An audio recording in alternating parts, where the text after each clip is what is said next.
ಮಾಗಡಿ ಕೆಂಪೇಗೌಡರ 516ನೇ ಜಯಂತ್ಯೋತ್ಸವ. ಇದನ್ನ ಸರ್ಕಾರ ಮಾಗಡಿ ಕೆಂಪೇಗೌಡ ಅಭಿವೃದ್ಧಿ ಪ್ರಾಧಿಕಾರ ಮತ್ತು ಬಿಬಿಎಂಪಿ ಈ ಮೂರು ಸೇರಿ ಆಚರಣೆಯನ್ನು ಮಾಡ್ತಾ ಇದ್ದಾರೆ. ಇದು ನಮ್ಮ ಸರ್ಕಾರ 2013ರಿಂದ 2018 ಇದ್ದಾಗ ನಿರ್ಮಲಾನಂದ ಸ್ವಾಮೀಜಿಯವರು ಅವ್ರ ಜೊತೆ ಚರ್ಚೆ ಮಾಡಿ ಅವರು ಯಾವ ತಾರೀಖು ಜನ್ಮ ದಿನೋತ್ಸವ ಅಂತಕ್ಕಂಥದ್ದನ್ನು ತಿಳ್ಕೊಂಡು ಸ್ವಾಮೀಜಿಯವ್ರಿಗೂ ಹೇಳಿ ಏನ್ ಮಾಡುತ್ತೆ ಅವತ್ತಿಂದ ನಿರಂತರವಾಗಿ ಸರ್ಕಾರ ಕೆಂಪೇಗೌಡ ಜಯಂತಿಯನ್ನು ಆಚರಣೆ ಮಾಡ್ತಾ ಇದೆ. ಯಾಕಂದ್ರೆ ಕೆಂಪೇಗೌಡರು ಒಬ್ಬ ದಕ್ಷ ಆಡಳಿತಗಾರ ಮತ್ತೆ ದೂರದೃಷ್ಟಿ ಇದ್ದಂತ ವ್ಯಕ್ತಿ.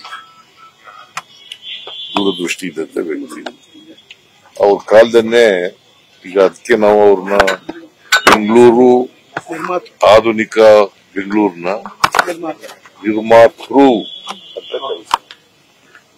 ಇವತ್ತು ಬೆಂಗಳೂರು ಅಂತಾರಾಷ್ಟ್ರೀಯ ಮಟ್ಟದಲ್ಲಿ ಗುರುತಿಸಿಕೊಳ್ಳಲ್ಪಟ್ಟಿದ್ರೆ ಅದಕ್ಕೆ ಅಡಿಪಾಯ ಹಾಕಿದವರು ಕೆಂಪೇಗೌಡ. ಸೊ ಅದಕ್ಕೆ ಅವ್ರನ್ನ ನಾವು ನೆನ್ಕೊಳ್ತಕ್ಕಂಥ ಸ್ಮರಿಸ್ಕೊಳ್ತಕ್ಕಂಥ ಕೆಲಸವನ್ನು ಮಾಡ್ತೇವೆ. ಒಳ್ಳೆ ಆಡಳಿತ ಕೊಟ್ಟಿದ್ರು, ದೂರದೃಷ್ಟಿ ಇದ್ದಂತ ವ್ಯಕ್ತಿತ್ವ ಇದ್ದಂಥದ್ದು. ಬೆಂಗಳೂರಿನಲ್ಲಿ 4 ಭಾಗದಲ್ಲಿ ಏನದು ಗೋಪುರಗಳನ್ನ ಕಟ್ಟಿಸಿದ್ರು.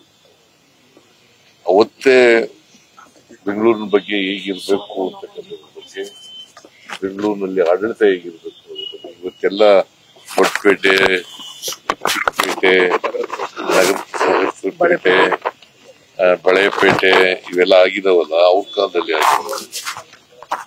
ಯಾಕಂತಂದ್ರೆ ಆಯಾಯ ವೃತ್ತಿ ಮಾಡ್ತಕ್ಕಂಥ ಜನರಿಗೆ ಅವ್ರಿಗೆ ಪ್ರೋತ್ಸಾಹ ಮಾಡ್ತಕ್ಕಂಥ ಪ್ರಯತ್ನವನ್ನು ಕೆಂಪೇಗೌಡರು ಅವರ ಆಡಳಿತದಲ್ಲಿ ಮಾಡಿದ್ರು. ಸೊ ಅವರು ಆಡಳಿತ ನಮ್ಗೆಲ್ರಿಗೂ ಕೂಡ ಮಾದರಿ ಅಂತಕ್ಕಂಥ ಮಾತುಗಳನ್ನ ಈ ಸಂದರ್ಭದಲ್ಲಿ ಹೇಳ್ತೀವಿ. ಈಗ ಅದಕ್ಕೆ ನಾವು ಬೆಂಗಳೂರನ್ನ ಅಭಿವೃದ್ಧಿ ಪಡಿಸ್ತಕ್ಕಂಥ ಅವ್ರ ಕನಸೇನಿತ್ತು ಅದನ್ನು ನನಸು ಮಾಡ್ತಕ್ಕಂಥ ಪ್ರಯತ್ನವನ್ನು ನಮ್ಮ ಸರ್ಕಾರ ಮಾಡ್ತಾ ಇದೆ. ಈಗ ನಾನು ಹೆಚ್ಚು ಹೇಳಕ್ ಹೋಗೋದಿಲ್ಲ. ಇವತ್ತು ಜಯಂತ್ಯೋತ್ಸವವನ್ನು ಇದರಲ್ಲಿ ಆಚರಣೆ ಮಾಡ್ತಾ ಇದ್ದೀವಿ. ಸೋಮನಹಳ್ಳಿ ಜಗಜೀವನ್ ರಾಮ್ ಭವನ ಅಲ್ಲಿ ಆಚರಣೆ ಮಾಡ್ತಾ ಇದ್ದೀವಿ. ಮತ್ತೆ ಹೂನಾರನ ಇಲ್ಲಿ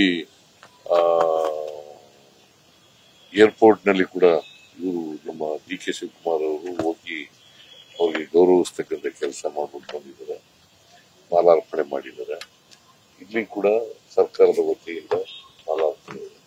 Sir, there are 5 tigers died in Chamarajanagar and the inquiry has been... Inquiry conduct ಮಾಡಕ್ಕೆ ಹೇಳಿದ್ದೀನಿ. Inquiry report ಬರ್ಲಿ, ಯಾರು ತಪ್ಪಿತಸ್ಥರಿದ್ದಾರೆ ಅವ್ರು ಹೇಳ್ಕೊಂಡು. Sir, Rajana is coming over the weekend, sir. There are a lot of internal bickering is what everyone is saying. Where is the internal bickering? Yesterday Rajana has spoken about internal bickering. Rajana said that 3 powers. Rajanna ಏನ್ ಹೇಳಿದ್ದಾರೆ ಬೆಳವಣಿಗೆ ಆಗ್ಬಹುದು ಅಂತ. He said that there are powers. No. There are developments ಅಂತ ಹೇಳಿದ್ದಾರೆ. It doesn't mean ಹಿಂಗೆ ಆಗುತ್ತೆ ಅಂತ ಹೇಳಿಲ್ಲಲ್ಲ. ಹಿಂಗೆ ಆಗಿತ್ತು ಅಂತ ಹೇಳಿದಾರ? ನೀವು ಊಹೆ ಮಾಡ್ಕೊಂಡು ಹಿಂಗಿ ಬರೆದ್ರೆ ಏನ್ ಮಾಡಕ್? How do you interpret his statements? It is better to ignore it. Ignore it. ನಾನು I am not a journalist.